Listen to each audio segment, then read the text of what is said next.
Puji syukur marilah selalu kita panjatkan kehadirat Allah Subhanahu wa taala karena hanya atas izinnya semata, atas karunia-Nya kita semua dapat hadir ya, pada pagi hari ini baik secara offline maupun secara online. Moga-moga kehadiran kita ini dapat menjadi wasilah Allah Subhanahu wa taala menurunkan kebaikan kepada kita semua.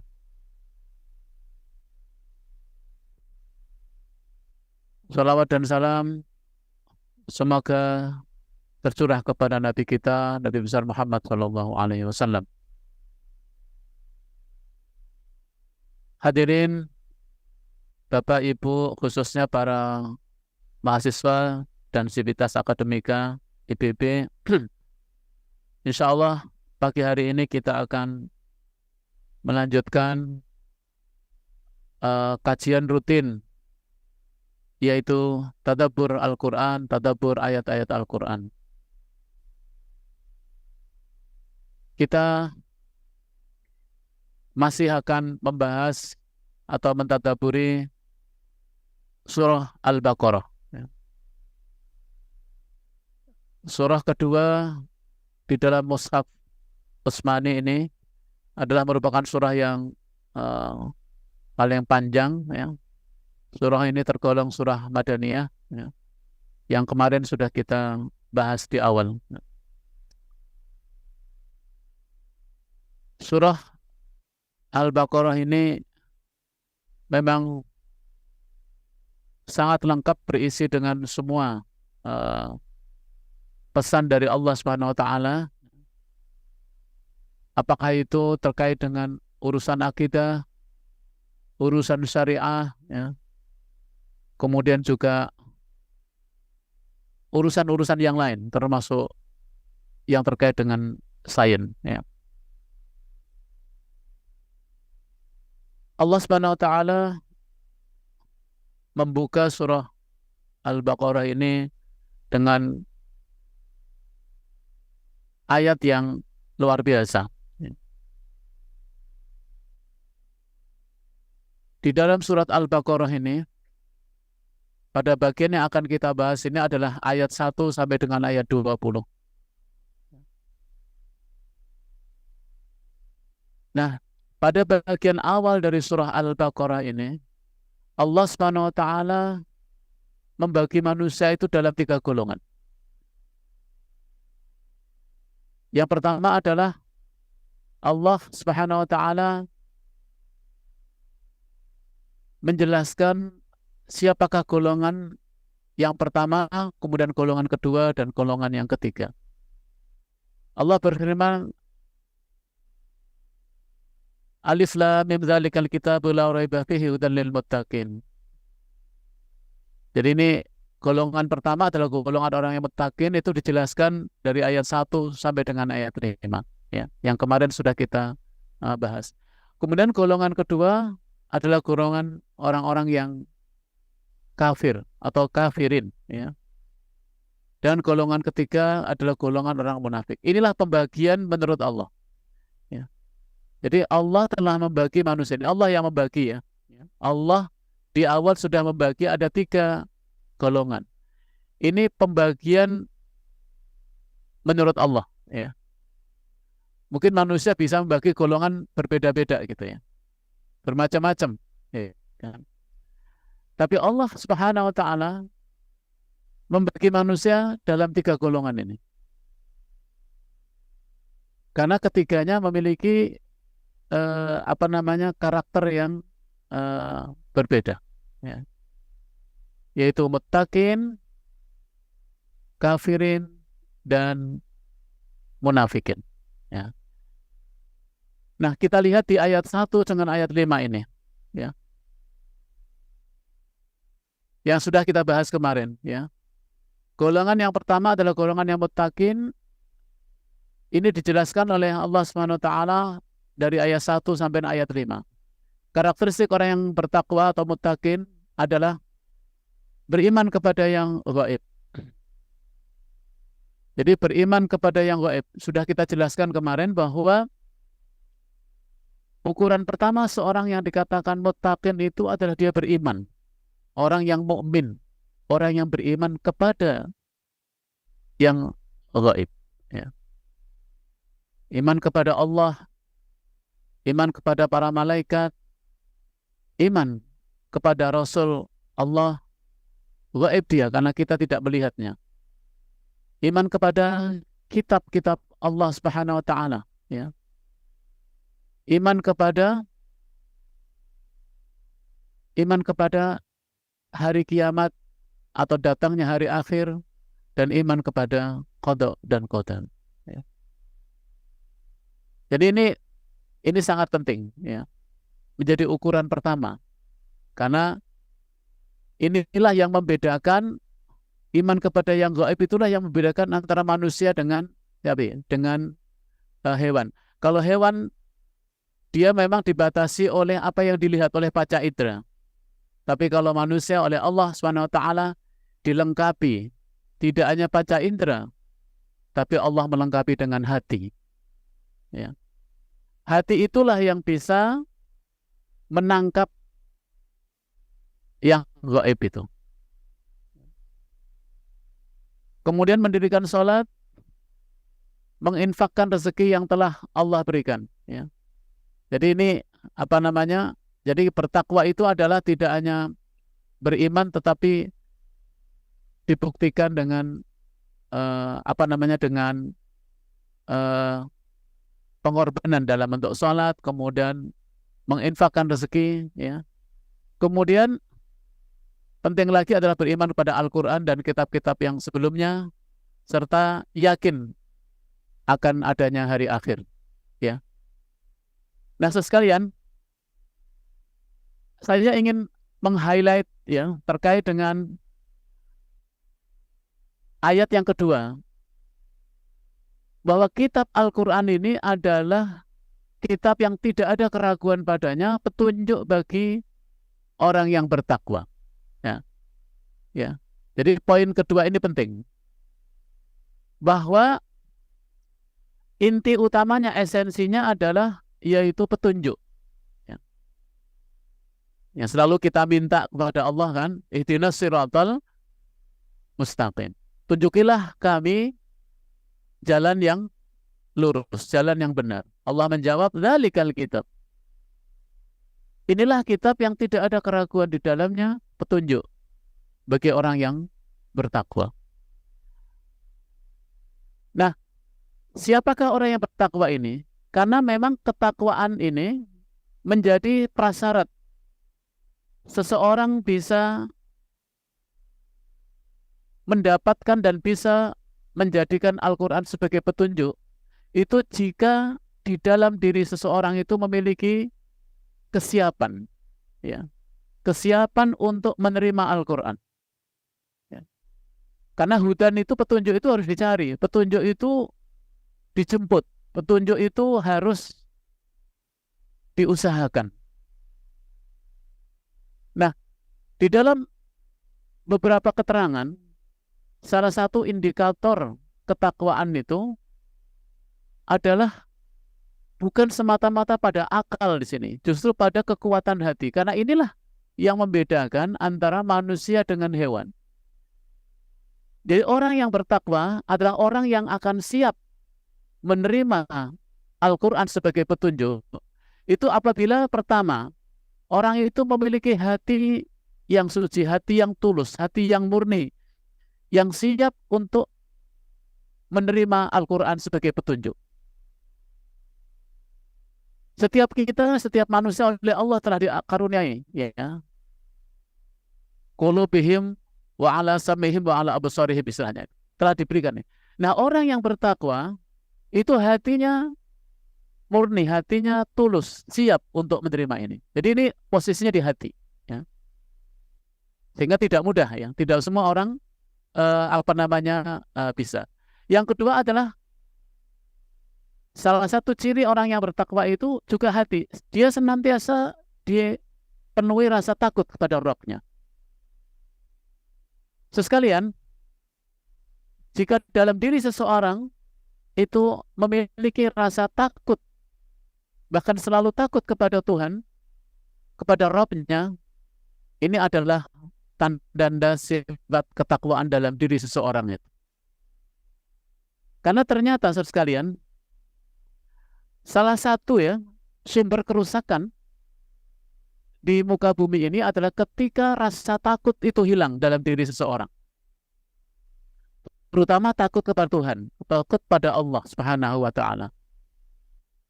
Seorang melakukan perbuatan maksiat ketika rasa takutnya kepada Allah hilang. Seseorang melakukan perbuatan dosa ketika rasa takutnya kepada Allah sudah tidak ada.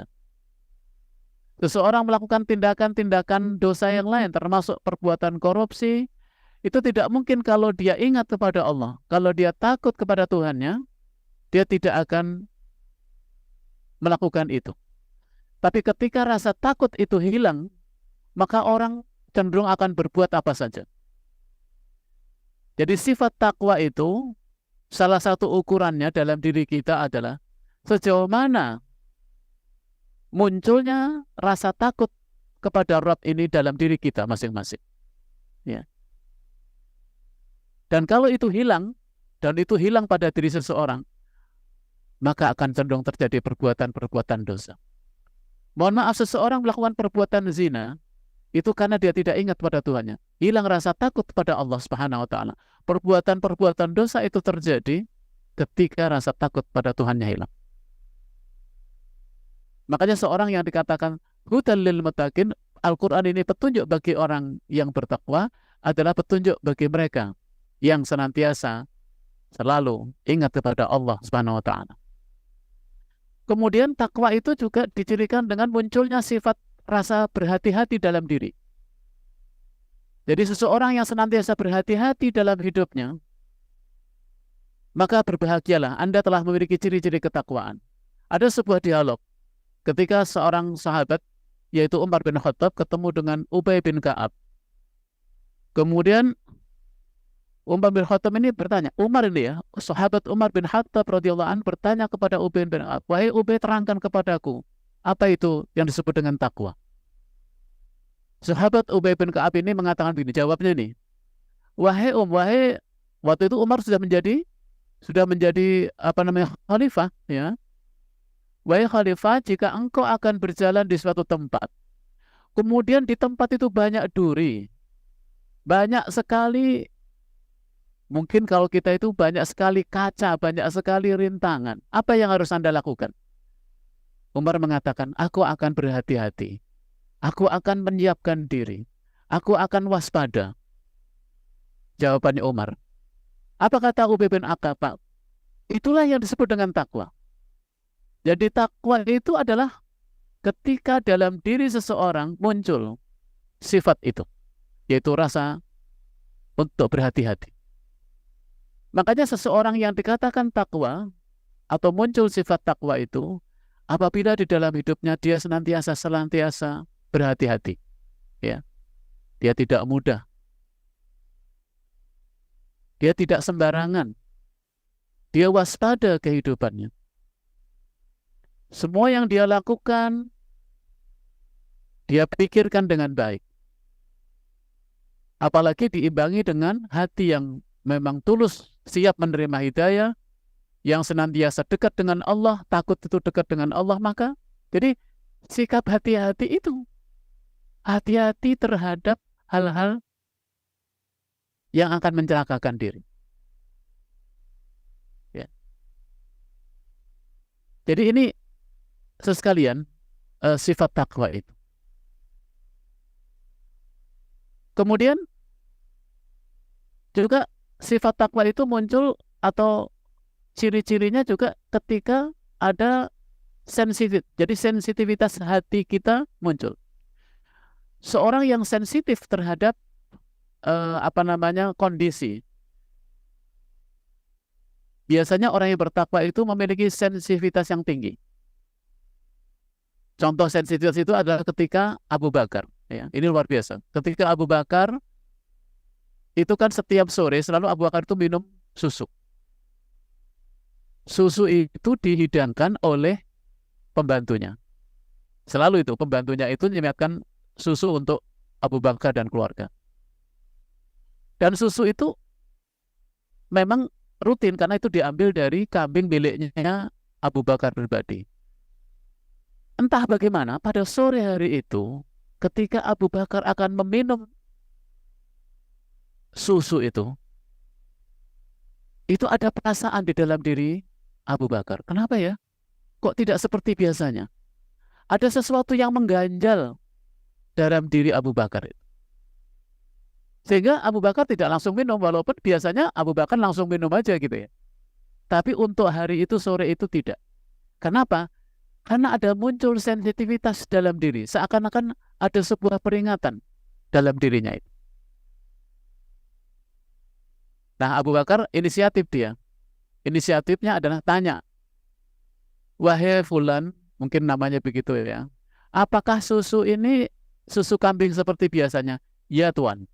Ya hanya jawab gitu. Tapi Abu Bakar belum puas dengan jawaban itu, sensitivitas itu. Abu Bakar tanya, tanyanya begini, apakah susu yang kamu hidangkan hari ini, adakah susu yang memang kamu perah dari kambing milikku sendiri? Nah, di sini kemudian untuk pembantunya mengatakan, mohon maaf Tuan, sore hari ini yang saya hidangkan memang susu yang saya perah, yang saya ambilkan dari kambing milik Baitul Mal.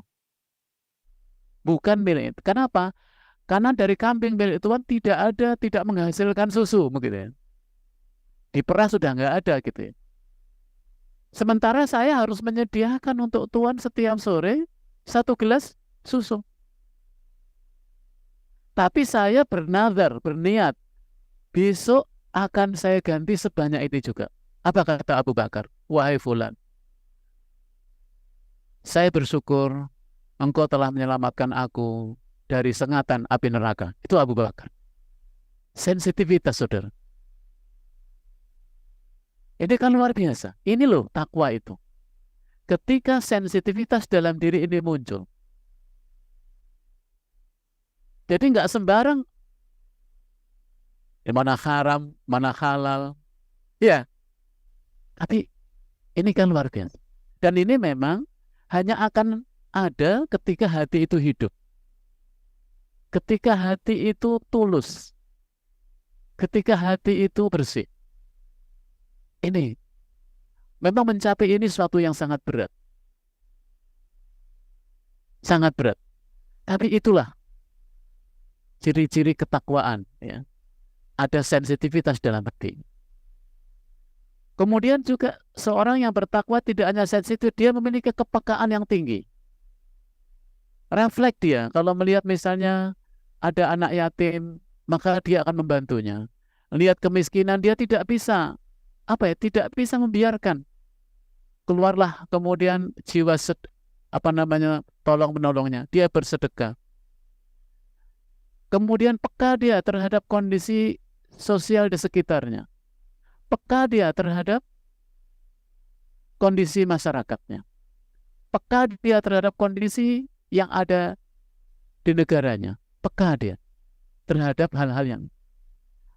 Dan kepekaan itu dia buktikan dengan respon. Makanya di sini seorang yang bertakwa itu adalah dia responsif. Tidak hanya peka terus diam, tapi responsif dia. Itu ciri seorang yang bertakwa. Ini luar biasa, sekalian. Jadi responsif terhadap kebenaran, responsif terhadap kebaikan, responsif dia terhadap ajakan, responsif terhadap terhadap segala macam bentuk yang bernilai kebaikan. Jadi responnya baik, gitu. Tidak lambat gitu. Sudah tahu kebaikan tapi tidak responsif. Nah, sifat responsif terhadap kebaikan, responsif terhadap kebenaran, responsif terhadap ketulusan, keikhlasan, ini semua terus terang tidak muncul seketika, saudara sekalian. Tidak muncul seketika. Ini perlu kita latih, ya, sehingga muncul. Nah, karena responsif ini sudah muncul, maka seorang yang muttaqin biasanya juga selalu menjaga diri. Istilahnya menjaga diri dari duri-duri kesenangan, dari duri-duri syahwat, dari duri-duri keinginan, dari duri-duri ambisi, dari duri-duri kekhawatiran. Karena orang yang beriman adalah orang yang yakin kepada yang gaib. Dia tidak perlu lagi khawatir terhadap masa depan. Dia juga tidak akan ambisi, karena ambisi menjadikan seseorang mencapai tujuan dengan berbagai cara yang tidak memperhatikan aturan Allah Subhanahu wa taala. Dia juga menjaga diri dari kesenangan. Bukan berarti tidak boleh bersenang, tapi kesenangan yang berlebihan akan menyondong orang kepada perbuatan yang tidak baik. Kemudian juga dia menjaga diri terhadap syahwat dalam diri. Ini contoh. Ya. Jadi ini sifat-sifat ketakwaan. Nah, mari kita itu evaluasi untuk saya pribadi dan kita semua. Ketika sifat-sifat itu ada, sekecil apapun, moga-moga itu adalah ada sifat-sifat takwa itu dalam diri. Dan bagaimana memupuk ini? Sehingga sampai mungkin kalau level seperti Abu Bakar beratlah. Karena Rasulullah sendiri mengatakan, imannya Abu Bakar itu kalau ditimbang dengan iman seluruh umatku, maka imannya Abu Bakar lebih berat. Makanya Abu Bakar juga mendapat sebutan As-Siddiq. Karena Abu Bakar selalu membenarkan apa yang datang dari Allah dan Rasulnya dikala semua orang ragu. Orang masih mikir, Abu Bakar mengatakan kalau yang mengatakan itu Muhammad Rasulullah, lebih dari itu juga aku percaya. Itulah sikap Abu Bakar. Mampu nggak kita sebagai generasi muslim mengatakan begitu? Kalau itu datang dari Allah, pasti benar. Kalau itu datang dari Rasulullah, pasti itu benar. Pasti tik. Makanya golongan setelah Nabi itu yang terbaik adalah as-siddiqin. Baru wasyuhada was-sholihin. Karena menjadi siddiqin itu nggak mudah. Ya. Jadi ini menambah kriteria pertama, bahwa golongan pertama yang disebut oleh Allah dalam pandangan Allah SWT itu adalah golongan muttaqin, yaitu golongan yang beriman kepada yang gaib, termasuk beriman kepada Allah, pada para malaikat, pada hari akhir, mendirikan sholat, menunaikan zakat. Nah, sifat-sifat ketakwaan atau sifat muttaqin dalam diri pribadi setiap orang mungkin bisa dilihat dari slide ini. Apabila hati kita hidup, apabila kita semakin takut kepada Allah, dengan semakin dekat kepada, takut pada Allah itu semakin dekat kepada Allah Subhanahu wa taala. Hidup kita semakin berhati-hati dalam setiap melangkah. Semua didasari oleh ilmu. Ya, tidak asal ikut-ikutan. Sensitif hati kita melihat kondisi di sekitar. Ya. Sehingga muncul sikap untuk memperbaiki, untuk mengingatkan orang lain. Memiliki kepekaan yang tinggi dalam kehidupannya, responsif terhadap kebenaran, dan akhirnya dia memiliki sistem penjagaan diri, menjaga diri dari hal-hal yang akan datang. Sekalian, golongan kedua adalah golongan kafirin. Jadi ada 3 golongan manusia dalam pandangan Allah. Yang pertama muttaqin, yang kedua kafirin. Siapakah orang yang kafir itu? Allah menjelaskan di dalam ayat 6 dan 7. Innal ladzina kafaru, sesungguhnya orang-orang kafir, sawa'un alaihim, sama saja bagi mereka, a'andartahum am lam tundirhum la yu'minun. Sama saja bagimu Muhammad, engkau beri peringatan atau tidak engkau beri peringatan, mereka tidak akan beriman. La yu'minun, mereka tidak beriman. Kenapa? Khatamallahu ala qulubihim wa ala sam'ihim wa ala absarihim ghishawatu wa lahum adzabun adzim. Allah telah mengunci hati mereka, pendengaran mereka, penglihatan mereka. Semua telah tertutup dan mereka akan mendapatkan azab yang berat.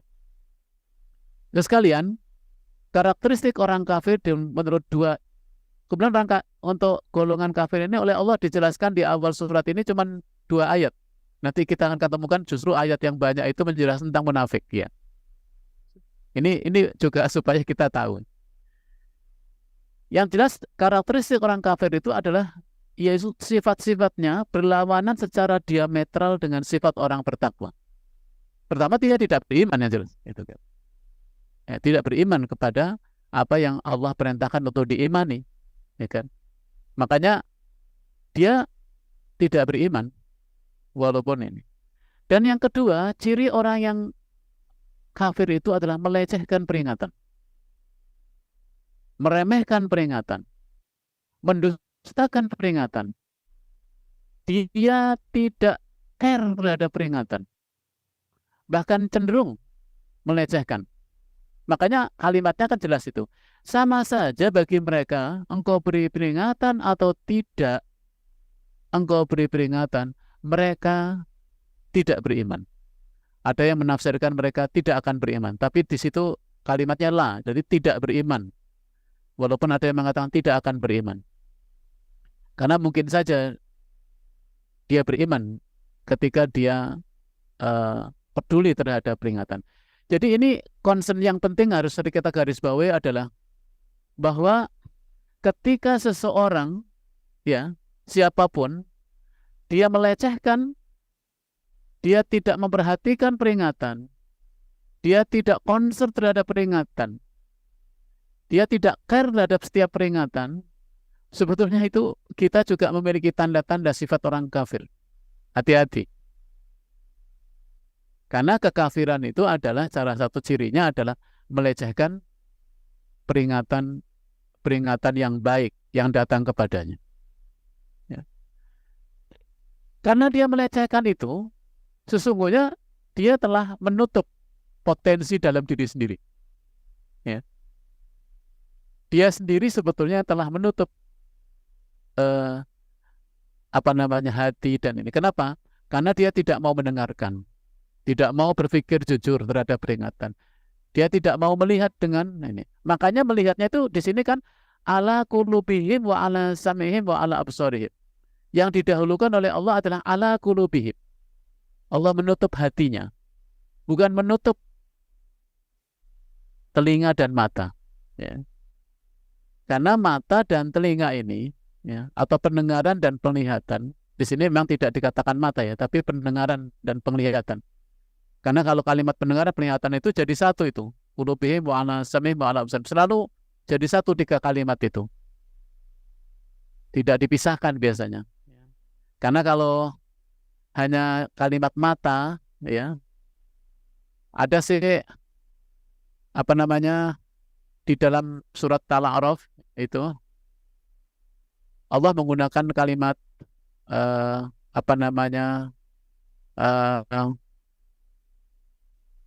mata, tapi ternyata intinya adalah pendengaran. Karena kalau mata itu hewan yang lain juga punya gitu. Ya. Maaf kalau kita nonton TV, kemudian pas acaranya acara lawak, itu kan kalau kita nonton sama kucing misalnya, kucing lihat, kan nggak mungkin kucing punya reaksi gitu, dia senyum gitu, dia ketawa, walaupun sama-sama dengar gitu, sama-sama melihat ya. Kita yang bereaksi. Itulah yang membedakan bahwa untuk kucing, untuk hewan, Allah tidak menggunakan kalimat pendengaran, tidak menggunakan kalimat penglihatan. Allah menggunakan kalimat mata gitu, ya. Allah menggunakan kalimat telinga. Bahkan tidak ada menggunakan qulubihim untuk hewan gitu ya. Kenapa? Karena dia tidak akan bereaksi walaupun ini, ya. Banyak kan yang nonton sama kucingnya sama ini ya, kucing mah diam aja, yang nontonnya situannya itu ketawa apa, kucing nggak punya bereaksi. Kenapa? Karena memang pendengaran dengan telinga. Telinga adalah salah satu. Makanya orang-orang yang dikatakan kafir ketika dia tidak memperdulikan terhadap peringatan. Makanya Allah menyebutkan mereka itu dengan istilah keras kepala. Ya. Diperingatkan berkali-kali, tapi tidak juga mau beriman. Jadi sebutannya kan orang yang keras kepala. Ini Allah yang menyebut ya dalam ayat-ayatnya. Kemudian sudah melecehkan peringatan, kemudian dia tidak mau menerima, tidak mau mendengarkan, ya, apalagi mau berpikir jujur tentang kebenaran. Makanya di dalam surah Al-Mulk itu ada sebuah ayat yang menegaskan mengapa orang-orang nanti itu orang-orang kafir itu masuk ke dalam neraka. Itu mereka menjawab, wa qalu law kunna nasma'u aw naqilu ma kunna fi ashabis sa'ir. Ahli neraka itu ketika dihadapkan ke neraka, mereka mengatakan wa qalu. Mereka berkata, lau kunna, kalau sekiranya, ini penyesalannya, kalau sekiranya aku dulu mau mendengarkan kebenaran, auna akilu, dan mau memikirkan dengan jujur terhadap kebenaran itu, ma kunna fi ashabis sa'ir, maka aku tidak akan masuk ke dalam neraka sa'ir. Jadi Anda lihat di sini, yang menyebabkan Allah mengadab mereka itu, atau yang menyebabkan seseorang itu masuk ke dalam neraka, ternyata dua sebabnya. Dia tidak mau mendengarkan kebenaran dan tidak mau berpikir jujur. Sudah tahu benar tapi tidak mau menerima. Sudah tahu benar tapi tidak mau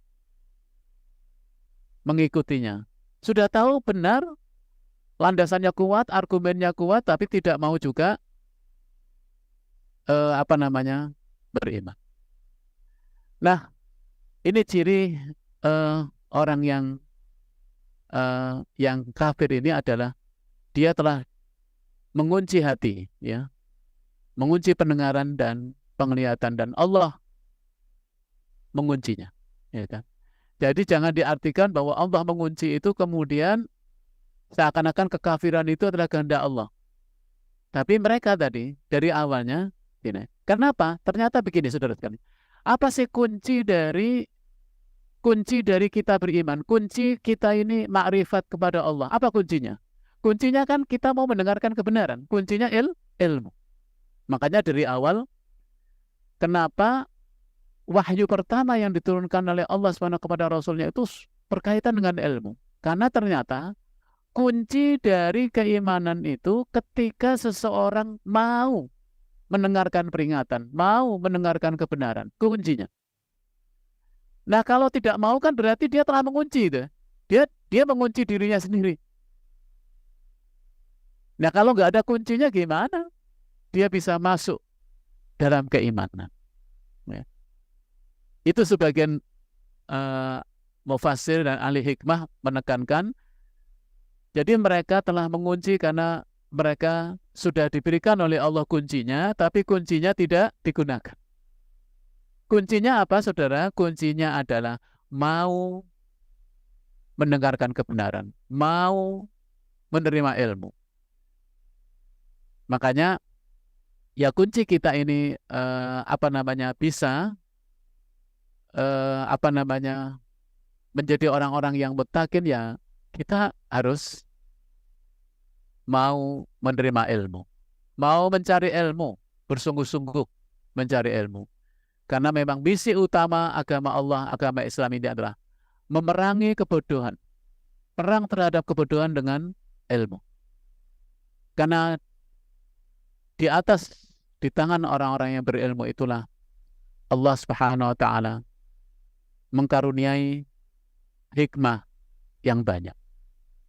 Nah, terlebih ini khususnya kepada orang-orang yang disebut dengan ulil albabin, orang-orang yang oleh Allah dikaruniai akal yang sehat, ya kan?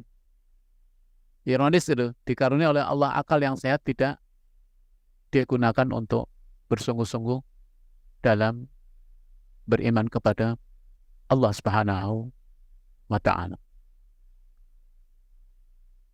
Jadi sifat-sifat ini jelas bertentangan dan berlawanan secara diametral dengan orang yang bertakwa. Karena orang yang bertakwa itu dengan responsif terhadap peringatan, sensitif terhadap peringatan Allah. Kemudian juga dia peka terhadap peringatan Allah Subhanahu wa Ta'ala, dan dia senantiasa selalu menjaga diri dari hal-hal yang merusak diri. Makanya ini berlawanan, ya, dengan sikap orang-orang yang bertakwa. Nah, sekalian, jadi orang kafir ini sering sekali kalau disebut kafir itu kok kayaknya nggak enak begitu ya, kafir, gitu kan. Padahal kafir itu definisinya adalah karena dia tadi menolak kepada peringatan, Kalau dia sudah menerima peringatan, statusnya berubah gitu. Jadi membedakan antara orang yang mukmin dengan orang yang kafir, karena kafir itu terminologi dari Allah ya, bukan terminologi kita. Terminologi itu dari Allah untuk menjelaskan bahwa disebut kafir karena dia menolak peringatan Allah, dia menolak Al-Quran, dia menolak kebenaran Al-Quran, dia melecehkan Al-Quran, sumber kebenaran. Dia membuang Al-Quran. Ya. Padahal Allah Subhanahu wa taala menyediakan Al-Quran itu, memberikan Al-Quran itu untuk menjadi tuntunan menuju kehidupan yang kehidupan yang baik, kehidupan yang penuh dengan keberkahan. Petunjuk yang akan membawa kepada keselamatan. Nah, itu golongan kedua. Kemudian golongan yang ketiga itu adalah golongan yang disebut dengan munafikin. Nah, golongan munafikin ini oleh Allah dijelaskan mulai dari ayat 8 ya sampai ayat 20. Ini jadi kembali ke definisi. Allah yang menggolongkan manusia dalam 3 golongan itu. Mari kita renungkan ini. Golongan munafikin ini dijelaskan oleh Allah mulai dari ayat 8. Ayat 8 berbunyi, "Wa minan nasi may yaqulu amanna billahi wa bil yaumil akhir wa ma hum bimu'minin."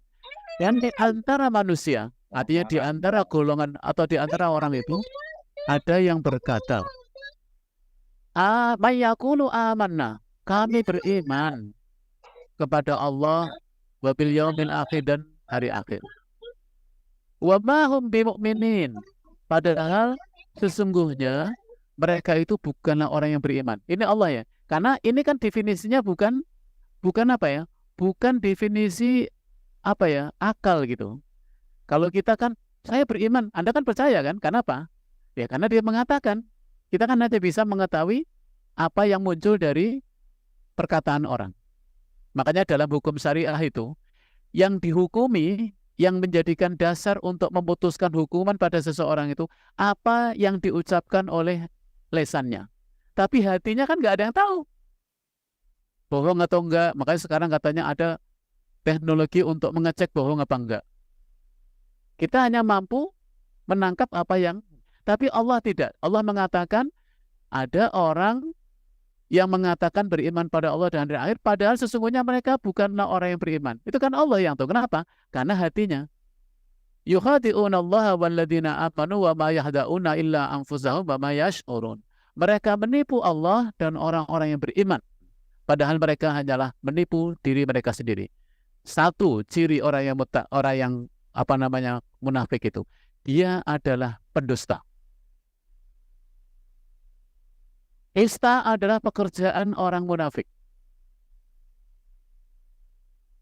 Rasanya setiap hari tidak pernah lupa atau tidak pernah hilang itu sifat dusta. Karena Allah mengatakan di situ, dia berdusta dengan apa yang diucapkan. Allah sendiri yang mengetahui bahwa dia berdusta dengan mengatakan,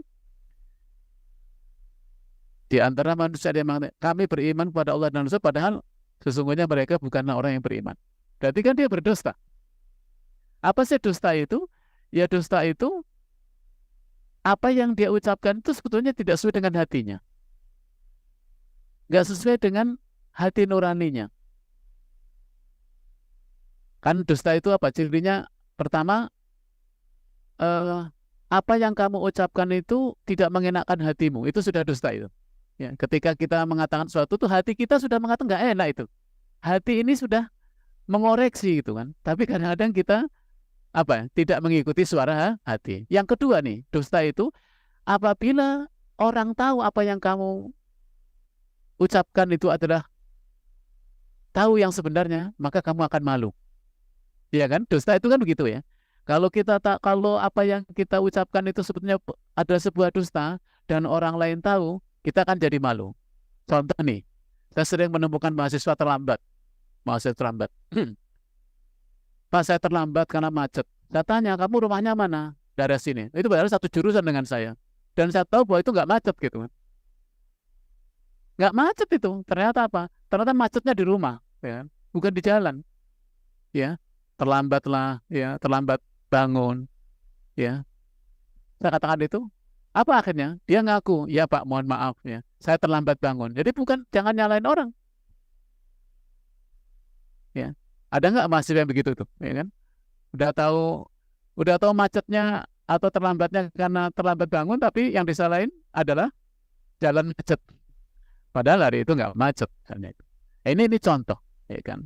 Jadi dusta itu grade-nya mulai dari paling rendah ya, sampai ada dosa yang paling besar. Tetapi sekalian, ciri orang yang munafik itu adalah dusta. Bahkan dia berani dusta, yaitu membohongi hatinya sendiri. Pada hatinya itu lalu mengatakan. Yang kedua, ciri orang yang yang munafik itu adalah yukhadi'unallaha walladzina amanu. Mereka menipu Allah dan orang yang beriman. Tuh, ciri orang yang munafik itu menipu Allah dan menipu orang-orang yang beriman. Padahal mereka hanyalah menipu diri mereka sendiri tanpa disadari. Ciri kedua, karakteristik kedua orang munafik adalah menipu. Penipu. Jadi tipu-tipu itu udah biasa ini. Ya ini sebetulnya menjadi peringatan. Karena di sini golongan munafik ini tidak disebutkan kafir, tidak disebutkan mukmin, tapi yang jelas dia, Allah mengatakan tidak beriman kan? Ya kan? Berarti ini ciri-ciri ini bisa terjadi pada setiap orang. Bahkan pada diri orang yang mengaku beriman. Karena ini kan mengaku beriman dia. Tapi Allah mengatakan dia nggak beriman pada.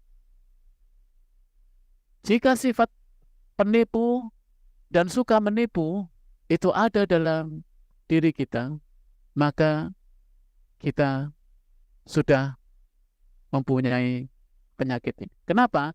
Ternyata sifat munafik itu adalah merupakan penyakit hati. Fi qulubihim maradun fazadahumullahu marada walahum adzabun alim bima kanu yaqtibun. Fi qulubihim, di dalam hati-hati mereka maradun, ada penyakit. Ya. Fazadahumullahu marada. Lalu Allah menambah penyakitnya itu. Jadi kalau orang dusta, biasanya kalau orang itu berdusta, dia akan melahirkan dusta yang kedua. Iya kan? Untuk menguatkan argumentasi dusta itu dengan apa lagi? Harus membuat dusta yang baru kan? Makanya orang yang gampang berdusta akan bertambah-tambah sekali dosanya.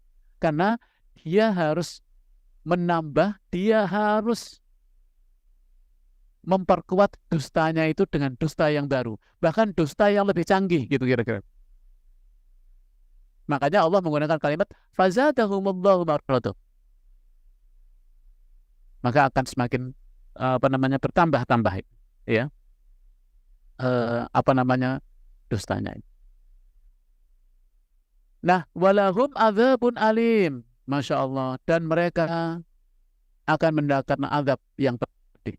Bima kanu yakdzibun. Karena mereka berdusta. Terus sekalian, Allah mengazab orang yang berdusta.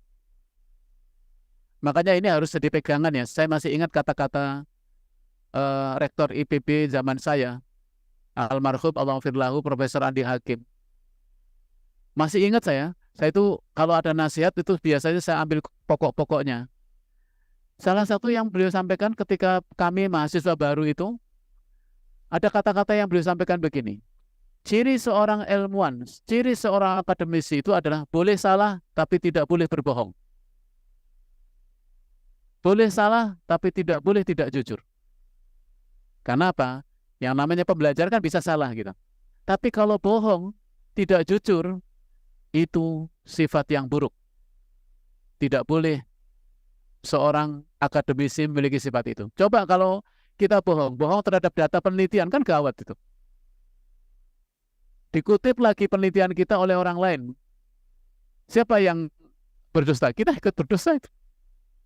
Karena telah membuat atau memalsukan data.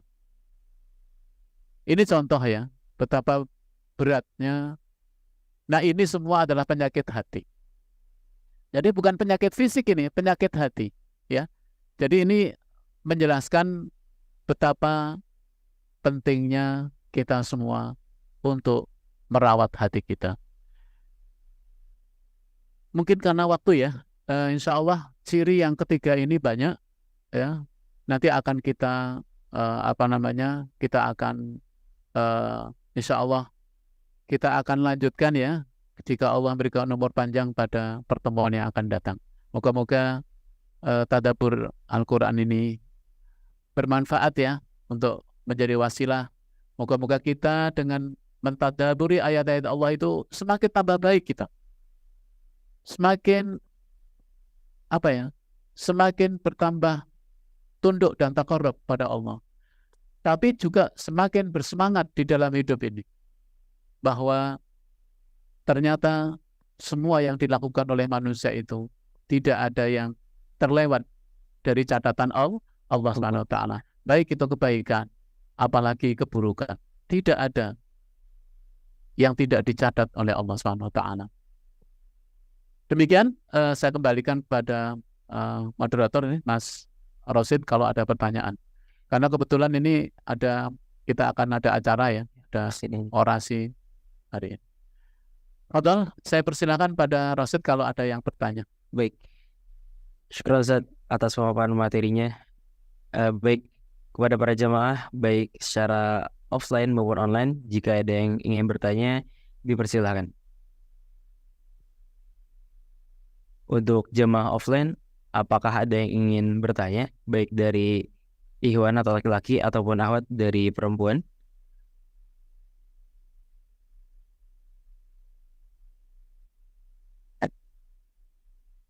Untuk yang dari Zoom, apakah ada? Tidak langsung ada. Oke, baik.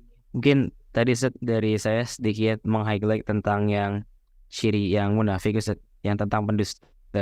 Ada yang sering pernah berkata, ketika nanti sudah dewasa, misalkan dalam artian menikah, kan ada yang berkata, gak apa-apa misalkan berbohong sedikit ke istri. Ketika misalkan masak, nah, masakannya kurang enak, katanya. Tapi jadi ingin menyenangkan hati istrinya gitu, takutnya menyinggung. Itu bagaimana Ustaz, tanggapannya Ustaz? Ya, ada sebuah hadis bahwa ada 3 bentuk kebohongan yang diperbolehkan, tapi tidak boleh dilembagakan juga gitu ya. Karena itu tidak boleh kebohongan yang terus-menerus seperti itu. Yang pertama adalah kata Rasulullah, yaitu bohong itu masih ditolerir ya, ketika kebohongan itu untuk maksud menguatkan tali silaturahim di antara ini. Contoh begini ya, misalnya ini Takwan misalnya, saya sampaikan, Takwan ada salam dari temanmu Rasid. Karena kebetulan antara Takwan dan Rasid ini saya tahu sedang tidak baik-baik saja gitu. Saya bilang, itu ada salam tuh dari Rasid. Maksud saya untuk menguatkan silaturahim supaya makin baik. Padahal kan nggak ada gitu kan. Iya. Ya, boro-boro kirim salam, kesel kok gitu kan. Tapi saya mengatakan salam. Nah, ternyata itu mungkin ditanggapi loh, wah, alhamdulillah ini ada salam dari Rasid, berarti ada tanda-tanda untuk baik. Itu boleh, ya kan? Tapi saya yang telah berbohong ini, saya harus benar-benar pesan, harus bilang ke Rasid gitu loh. Rasid, saya hati ini, maksud saya begini-begini ya kan? Maksud saya begini-begini. Itu ya, bukan tanpa penjelasan ya kan? Kemudian yang kedua, yaitu berbohong ketika dalam peperangan, ya, strategi. Masa strategi pada musuh kita terang-terangan, ya kan? Ini loh, jumlah pasukannya sekian, pasukan saya ada di sini, nggak bisa, ya kan? Karena ini adalah untuk untuk dakwah, ya kan? Jadi kalau dalam peperangan itu kan perang strategi gitu kan, nggak usah mengumbar, ya kan? Makanya nggak usah berbohong juga ya, karena memang tidak perlu. Tapi kalau kepepet harus berbohong, bahkan sampai berbohong kepada temannya. Contohnya begini, kan yang tahu tentang strategi itu kan komandan, ya kan? Nggak perlu, yang tidak berkepentingan nggak perlu tahu gitu kan. Kamu harus ini nggak. Jadi itu semua dirahasiakan. Itu boleh. Dan yang ketiga adalah untuk menguatkan hubungan antara suami istri, ya, supaya keluarga itu harmonis, kemudian saling menjaga. Hingga pernah Rasulullah memang ketika mencicipi masakan yang dihidangkan oleh istrinya, eh, masakan itu eh, lupa ngasih garam, Rasulullah mengatakan, wah nikmat sekali, lezat sekali ini makanan itu. Tapi kemudian karena dipuji ya istrinya juga mencicipi, wah ternyata kurang garam, gitu kan. Jadi memang Rasulullah SAW ini melakukan itu antara untuk membina hubungan supaya silaturahim antara ini. Nah, tapi ini dusta yang dimaksud dusta yang beda gitu ya. Ini adalah dusta yang memang keluar dari hati yang memang dia ingkar kepada Allah Subhanahu wa taala. Baik, saya kira itu Rosid. Padahal kalau ada yang ingin bertanya. Baik Ustaz, mungkin dibatasin karena keterbatasan waktu. Jadi dari satu offline tadi sudah dan satu online ada yang ingin bertanya. Dari online yang bertanya itu bagaimana menghidupkan kembali rasa cinta terhadap Al-Quran yang telah hilang. Iya. Ya, bagus sekali. Bagaimana menumbuhkan rasa cinta kepada Al-Quran ini. Ya. Yang pertama adalah, yaitu kita harus dari awal untuk lebih mengenal Al-Quran ini. Ya. Jadi, karena kan cinta itu kan tidak muncul kalau tidak kenal. Kita harus kenal, dari kenal itu kita mencintai. Jadi kita harus mengenalkan Al-Quran. Makanya mengenalkan Al-Quran itu kalau bisa mengenalkan Al-Quran itu mulai dari usia sedini mungkin. Supaya dari awal kita kenal. Dan cara mengenalkan Al-Quran itu beda-beda. Kalau anak muda seperti apa, kalau masih anak kecil seperti apa, kalau seperti orang dewasa seperti apa. Jadi kita harus mengenal. Dan punya kewajiban bagi orang lain untuk mengenalkan Al-Quran dengan cara yang sebaik-baik. Itu intinya ya. Pertama harus dari awal dan dibiasakan untuk lebih mengenal Al-Quran. Contohnya, saya itu misalnya Anda lebih senang kalau Al-Quran itu kalau mendengarkan orang yang qiraat. Ya, sering-seringlah mendengarkan Al-Quran yang dibaca setelah qiraat gitu ya. Banyak kan itu pilihannya. Oh, saya senang itu ke Al-Quran tuh kalau dari pembahasan mulai dari sains. Nggak apa-apa, Anda mulai dari Al-Quran dan sains. Gitu ya. Saya senang sekali kalau Al-Quran itu dimulai dengan pembahasan-pembahasan yang tentang seni. Coba cari tema-tema Al-Quran dari seni. Jadi lewatnya dari situ, saudara. Ya.